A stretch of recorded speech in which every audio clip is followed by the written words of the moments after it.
नमस्कार, Bihar development dialogue में आपका स्वागत है। आज हमारे साथ चर्चा के लिए जुड़े हैं बिहार कनेक्ट के एडिटोरियल डायरेक्टर डॉक्टर प्रवीण के सिंह। डॉक्टर सिंह, आपका स्वागत है इस परिचर्चा में। आज हम बात नमस्कार। करेंगे जी नमस्कार। आज हम बात करेंगे लॉकडाउन से बिहार के सामने क्या चैलेंजेज हैं और क्या अपॉर्चुनिटीज हैं। जितने चैलेंजेज आते हैं उनके साथ कुछ अपॉर्चुनिटीज भी आते हैं। तो हमारा जो बिहार डेवलपमेंट डायलॉग का अभी फोकस है कि ये जो कोविड-19 से और लॉकडाउन से जो चैलेंजेज हैं और उसको हम अपॉर्चुनिटीज में कैसे कन्वर्ट कर सकते हैं। आज का परिचर्चा महत्वपूर्ण और इसलिए भी है कि आज इंटरनेशनल लेबर डे है। आज के दिन हम लेबर के अचीवमेंट्स को सेलिब्रेट करते हैं, लेबर के आपके समाज में, इकोनॉमी में उसके योगदान को सेलिब्रेट करते हैं। लेकिन आज के दिन दुर्भाग्य से हमारी जो लेबर्स हैं, खास करके जो गरीब मजदूर हैं, वो काफ़ी परेशान हैं।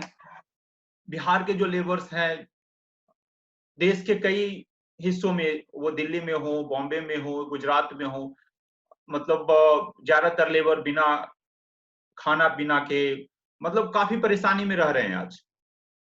तो आज हम इस महामारी से जो लेबर को जितना बड़ा आज दुःख उठाना पड़ रहा है, जो समस्या झेलना पड़ रहा है, तो हम डॉक्टर सिंह अभी स्टार्ट इसी से करेंगे कि आपको क्या लगता है कि आज के दिन अभी से जो कुछ डिसीजन भी आए हैं गवर्नमेंट के कि हम लेबर को अब ले जाने के लिए सरकार को, स्टेट गवर्नमेंट को उन्होंने वो दिया है कि अब आप उनको मूव कर सकते हैं। लेकिन आप क्या देखते हैं इसमें कि ये काफ़ी है या और कुछ करने की ज़रूरत है, लाइक ट्रेन चलाया जाए और क्या किया जाए उसमें?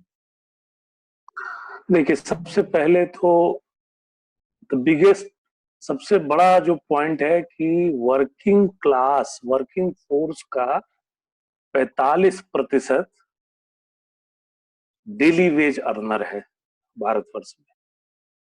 एक बहुत बड़ा वर्ग है। बहुत बड़ी विपदा कोविड-19 को भारतवर्ष लड़ रहा है। उससे अचानक से लॉकडाउन की घोषणा की गई। जो लोग जहां थे वहीं पे फंस गए। बिहार से एक बड़ी संख्या में माइग्रेशन हुआ और देश के हर एक विभिन्न राज्यों में बड़ी संख्या में बिहारी लेबरर काम करते हैं। चाहे हम पंजाब की बात करें, चाहे हम हरियाणा की बात करें, दिल्ली की बात करें, दक्षिण भारत में भी एक बड़ी संख्या में बिहारी मजदूर उपस्थित हैं। डेली वेज अर्नर के पास सबसे बड़ा चैलेंज होता है कि प्रतिदिन वो अपने जीवन को कैसे संजोए, कैसे जिए, कैसे पाले और परिवार के साथ रहे। सरकार ने अनाउंसमेंट किया। सरकार ने ये भी बात कही कि वो आर्थिक मदद करेगी, उनका रहन, उनका पालन पोषण सब देखेगी। परंतु अचानक से जो चीजें जो घटी तो उसमें एक कम्युनिकेशन गैप हुआ, एक कंफ्यूजन हुआ और बड़ी संख्या में लोग ने ये कल्पना से भी परे है कि 1000 किलोमीटर का डिस्टेंस लेबर जो है कवर करके वो वापस अपने राज्य में आने की कोशिश किया। सैकड़ों की संख्या में मेडिकल एक्सीजेंसीज हुई, मृत्यु हुई। ये संख्या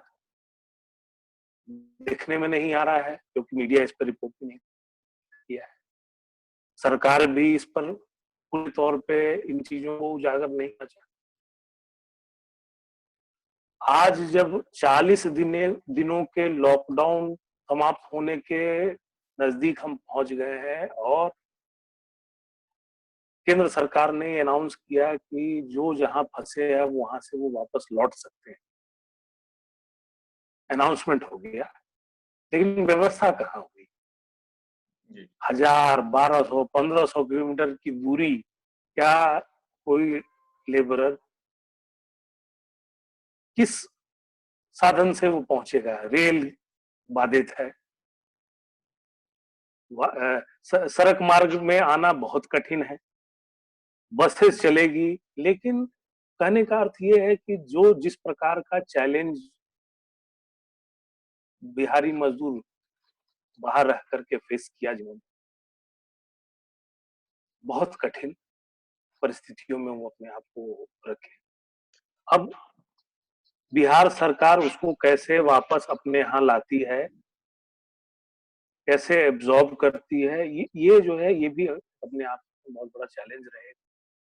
जी, आपने एक बहुत ये देखने वाली बात। महत्वपूर्ण बात कही कि जो लेबर की समस्या है, मतलब कुछ एक रिपोर्टिंग को अगर छोड़ दें तो बाकी आपको ये नहीं मिल रहा है। ये अदरवाइज एक बहुत बड़ा रिपोर्ट हो सकता था कि कैसे लेबर यहाँ से जा रहे हैं, पैदल जा रहे हैं, मर रहे हैं, परिवार के साथ जा रहे हैं, कोई बिस्किट खाते हुए पहुंच रहा है, 1000 किलोमीटर का सफर तय करना।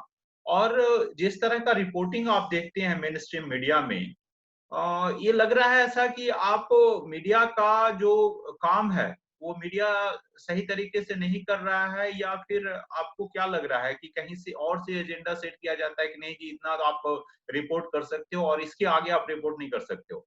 तो मतलब अगर लेबर के बारे में भी रिपोर्ट करना है तो इतना कर दो आप, इसके आगे नहीं करो। तो आपको लग रहा है कहीं न कहीं, कहीं और से एजेंडा सेट किया जाता है, या जो पॉलिसी बनाते हैं उनसे एजेंडा सेट किया जाता है, और मीडिया का जो अभी खास करके जो होना चाहिए, मीडिया जो उत्तरदायी होता है समाज के प्रति, आम लोगों के प्रति, वो उत्तरदायित्व से आपको लग रहा है कहीं न कहीं मीडिया अभी अपना काम मेन स्ट्रीम एटलीस्ट नहीं कर पा रहा है, जो आपने अभी बताया। ज्ञानेंद्र, ये समझने की बात है कि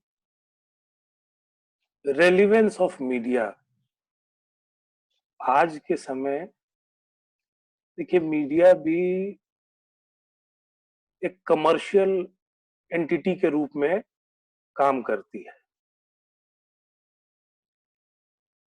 इसको चैलेंज नहीं किया जा सकता। आज के समय वो मीडिया नहीं है जिसका काम सर्विस देना है, समाज को केवल इन्फॉर्म करना, समाज को एजुकेट करना, और एक सोशल सर्विस के तहत काम नहीं करे। अब मीडिया की सर्वाइवल की बात, कि मीडिया अपने आप में अपने धंधे को बनाए रखते हुए अपने रेलिवेंस को, सिग्निफिकेंस को कैसे बना सकती है,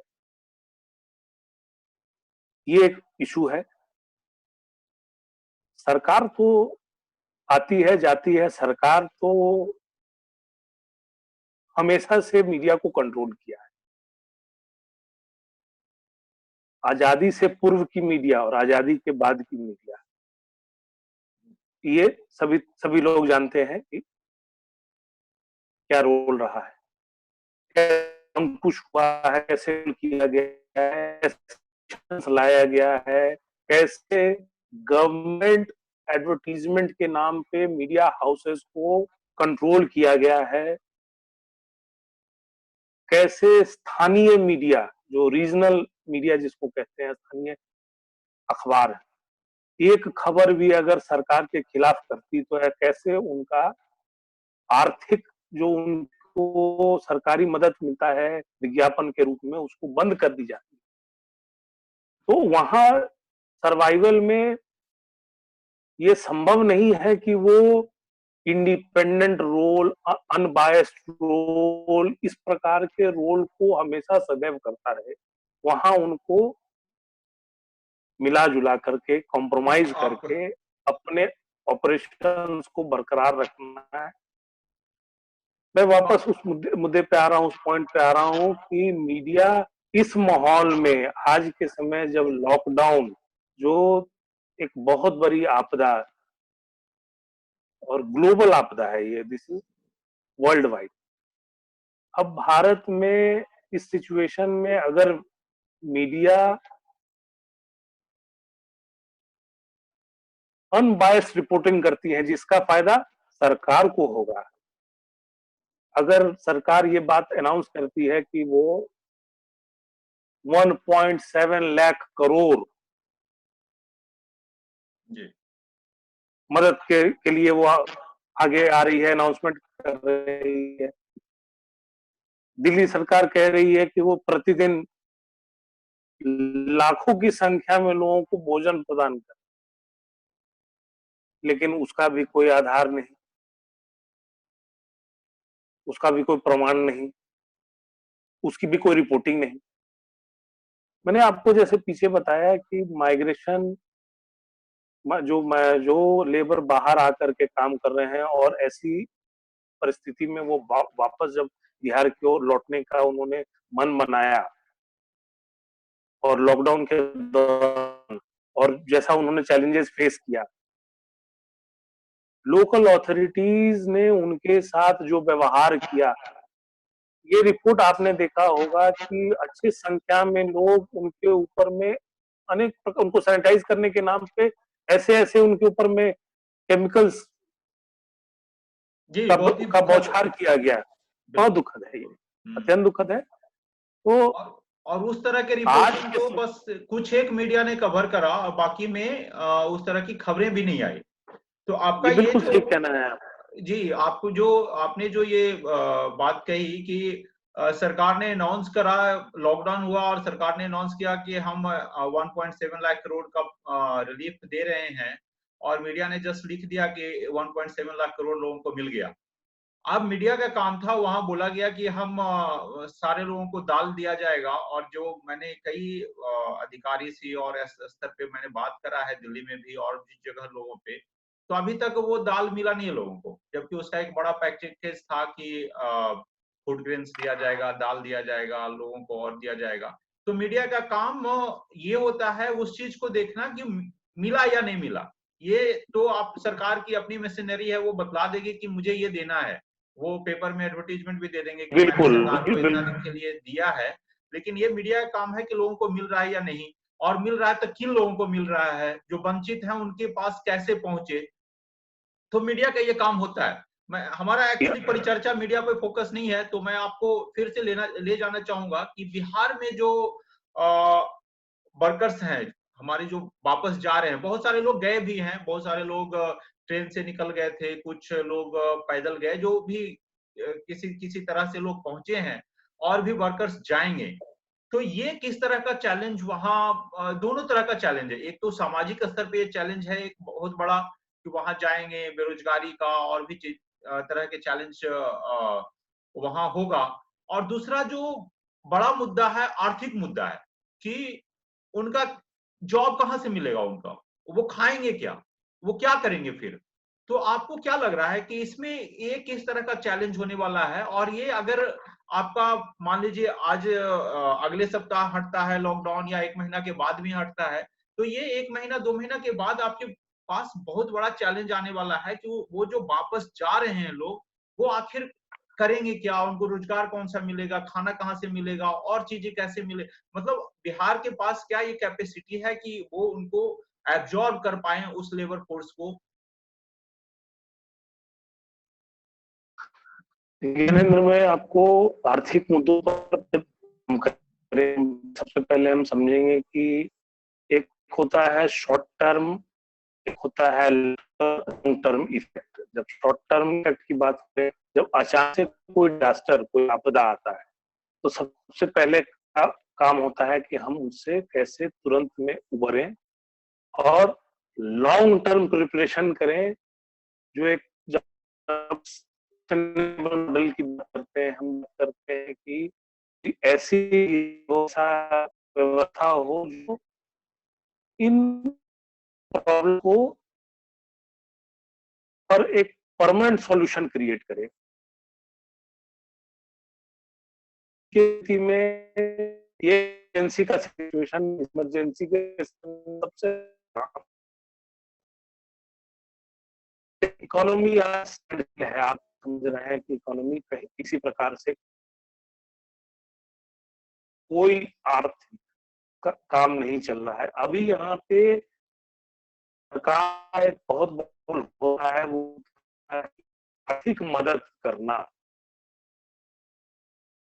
इसको कहते हैं पैकेज अनाउंसमेंट करके। और आप भी इन बातों को समझते हैं कि अब पत्रकार के रूप में आपने देखा है कि बिलो द पॉवर्टी लाइन जो चिन्हित किया गया है, या नॉन टैक्स ब्रैकेट के रूप में जो जो बड़ी संख्या है जिसको चिन्हित किया गया है, ये जो लेबरर है, इनको इनको बेनिफिट कैसे दिया जाए, सरकार इनके पास वो पैसे कैसे पहुंचाए जो वो आर्थिक मदद के रूप में उन्होंने अनाउंस किया है। अभी के समय वर्तमान में सबसे बड़ा जो चैलेंज है वो है हाउ टू जनरेट डिमांड। जब डिमांड जनरेट हुआ अभी तो क्या है, अभी तो है एग्जिस्टेंस की बात, सर्वाइवल की बात करेंगे। लेकिन अगर इकोनॉमी तभी सर्वाइव करेगी, इकोनॉमी खुद से वापस अपने पटरी पे तभी आएगी जब हम डिमांड क्रिएट करेंगे।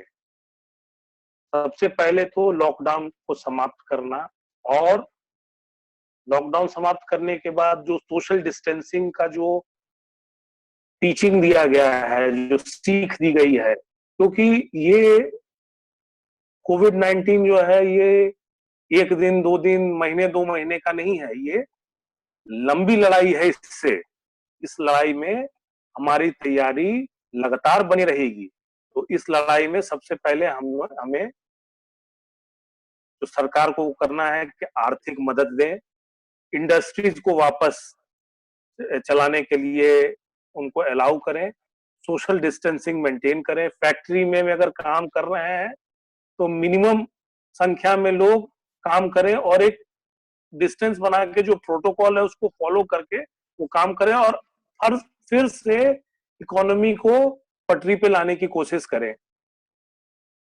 जब डिमांड क्रिएट होगा, जब पैसे लोगों के हाथ में होंगे तभी सामान खरीदा जाएगा, सामान खरीदा जाएगा तब प्रोडक्शन होगा, और जब प्रोडक्शन होगा तो वो इंडस्ट्रियलिस्ट तभी इन्वेस्ट करेगा, अदरवाइज वो इंडस्ट्रीज भी इन्वेस्टमेंट नहीं करेगा। और ये जो चीज है ये लंबा बड़ा साइकिल है, इस साइकिल को हमें उस ढंग से वापस लाना पड़ेगा। ये सही आपने कहा, लेकिन ये जो साइकिल है एक्चुअली ये पूरा कंप्लीट साइकिल है भी नहीं। अगर हम बिहार के परिप्रेक्ष्य में देखें तो ठीक है, डिमांड क्रिएट होगा, कंजम्पशन होगा तो आर्थिक लेकिन इन्वेस्टमेंट बिहार में होता क्या है? फिर आपके पास इंडस्ट्रीज नहीं है, लेबर्स आपके जो सबसे बड़ा रिसोर्स है वो भी बाहर में काम करता है। तो अब क्या जो अब वातावरण बन रहा है कि लेबर्स को वापस आ गए हैं, वापस जा रहे हैं, और नहीं गए हैं तो वो जाएंगे महीने में, 2 महीने में, जैसे भी है वो वापस जाना चाह रहे हैं। और जिस तरह का तकलीफ वो झेल चुके हैं, बहुत सारे लेबर ऐसे होंगे जो कि वापस फिर बाहर जाने में कई बार सोचेंगे कि जाए बाहर या नहीं जाए। तो ये एक अपॉर्चुनिटी इसमें क्या हो सकता है कि हमारे पास लेबर, एक तरह से ये रिवर्स माइग्रेशन है। लेबर ठीक है कंपल्सन के चलते ही, लेकिन अब वो वापस आ रहे हैं। कुछ दिन पहले तक ऐसा था कि आपके खेती में लोग काम करने के लिए नहीं मिलते थे, आपके जो कंस्ट्रक्शन होते थे वहां बिहार में किसी भी तरह का आप काम करते हैं, इवन जो उद्योग में था कि आपको बिहार के लोग दिल्ली में आसानी से मिल जाएंगे काम करने के लिए, लेकिन वो आपको पटना में नहीं मिलेंगे, मुजफ्फरपुर में नहीं मिलेंगे। तो ये स्थिति थी। अब क्या ये चीजें बदलेगी? लोग वापस जा रहे हैं। अब वो क्या, एक है कि अगर जा रहे हैं तो काम करना, तो एक तो उनमें कुछ स्किल होगा, काम करना चाहेंगे, लेकिन क्या ये एक अपॉर्चुनिटी हो सकता है सरकार के लिए और इंडस्ट्री के लिए? सरकार के लिए इंडस्ट्री से निगोशिएट करने के लिए कि देखिए हमारे पास एक बहुत बड़ा रिसोर्स है, वो है ह्यूमन रिसोर्स। वो अब हम आपको कॉम्पिटिटिव रेट में दे सकते हैं, जो आपको अदर लोकेशन में नहीं मिलेंगे। जो आपको पहले था कि वही बिहार के ह्यूमन रिसोर्स अब उनको गुजरात में कॉम्पिटिटिव रेट पे अवेलेबल थे, वो उनको मुंबई में कॉम्पिटिटिव रेट पर अवेलेबल थे, वो दिल्ली में कॉम्पिटिटिव रेट पर अवेलेबल थे। अब अगर वो लेबर चाह रहे हैं कि हम बिहार में ही रहे, तो उस चीज को अब सरकार कैसे इंडस्ट्री के साथ निगोशिएट कर सकती है? और अगर इंडस्ट्री के साथ निगोशिएट कर सकती है तो उसके लिए फिर क्या तैयारी करनी होगी। इंडस्ट्री से सिर्फ इसलिए इंडस्ट्री नहीं आएगी कि लेबर चीप है, आपको और भी चीजें चाहिए इंडस्ट्री को। तो ये ऐसी अपॉर्चुनिटी को, इस अपॉर्चुनिटी को कैसे सरकार, आप देखते हैं कि इस चीज को एक अपॉर्चुनिटी में इसको तब्दील किया जाए। ज्ञानेंद्र, हमने पीछे भी देखा है कि बिहार जो है ये high performing, this is one of the high performing states. ये बाकी राज्यों के बनिस्पत जब हम देखते हैं कि जीडीपी के ग्रोथ में बिहार का योगदान जब डबल फिगर ग्रोथ कर रहा है, जब सब हाई परफॉर्मिंग स्टेट्स कहला रहा है, जब हम ईज ऑफ डूइंग बिजनेस की बात कर रहे हैं, तो उसमें बिहार बाकी राज्यों के बनिस्पत one of the top rankers में आ रहा है। तो माहौल तो है, माहौल ये बताने से पूर्व मैं ये भी बताना चाहूंगा कि अपने सरकार आए तो उसका एक रिवर्स माइग्रेशन पे उसका असर वो आए, लाभ, सरकारी लाभ लिया उन्होंने। अभी के माहौल में अगर रिवर्स माइग्रेशन होता है, ये बिहार सरकार के लिए एक बहुत बड़ी उपलब्धि होगी, ये एक बहुत बड़ा स्ट्रेंथ होगा उनके लिए कि आज उनके पास अच्छे संख्या में हेल्पिंग हैंड लेबरर के रूप में वापस उनके पास उपलब्ध होगा। इंडस्ट्रीज तभी आएगी जब आपके यहाँ चीप लेबरर्स मिलेंगे, इंडस्ट्री तभी आएगी जब माहौल आपके आप उनको पेश करें जो उनके मुताबिक हो, फेवरेबल हो।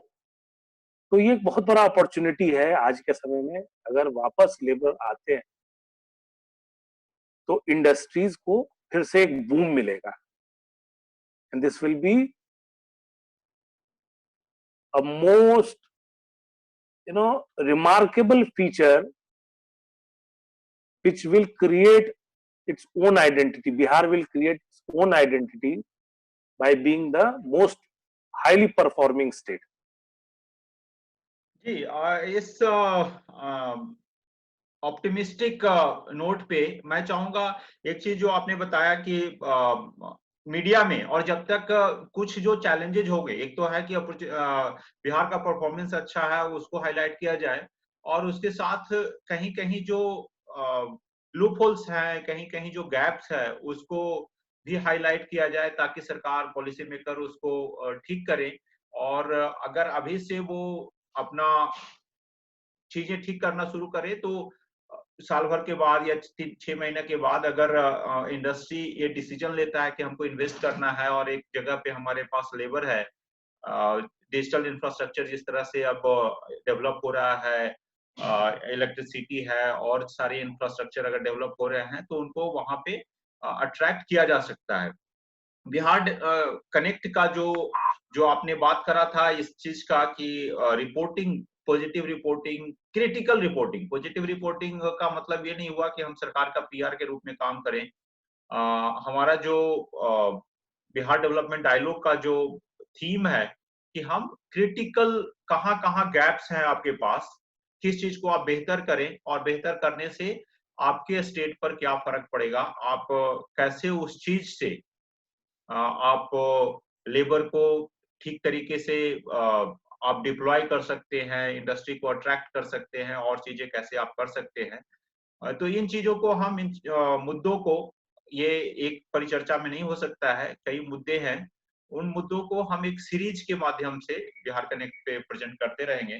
तो आज की परिचर्चा के लिए अगर आप एंड में कुछ कहना चाहें तो मैं आपका स्वागत करता हूं, और जी कि संक्षेप में कि अपॉर्चुनिटीज क्या क्या है इमीडिएट।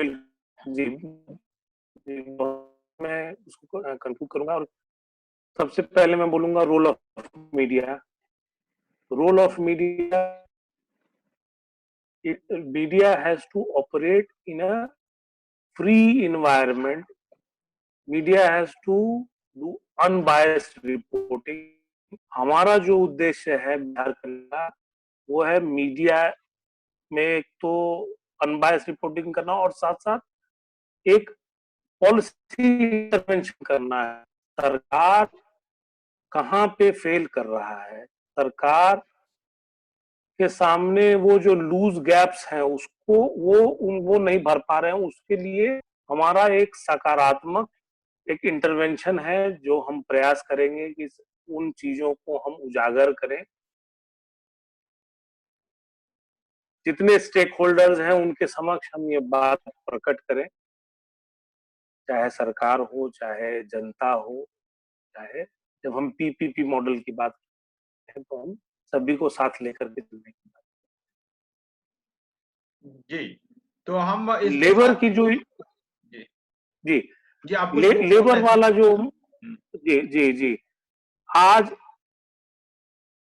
लेबर डे के उपलक्ष्य में हमें जो लेबर के जो राइट्स हैं, बेसिक जो उनके इश्यूज हैं उनको कैसे एड्रेस किया जाए, इस विषय पर हम बात कहें और हम चाहेंगे उन मुद्दों को सही मायने में एड्रेस करें, और क्योंकि यही उनका स्ट्रेंथ है, इसी से वो मजबूत होगी। सरकार economy of the state will strengthen once if they are providing. देखिए, जब हम बात करते हैं पिरामिड के नीचे, बेस ऑफ द पिरामिड की बात जब करते हैं, बेस ऑफ द पिरामिड को आप जितना मजबूत करेंगे उतना मजबूत आपका इकोनॉमी होगा।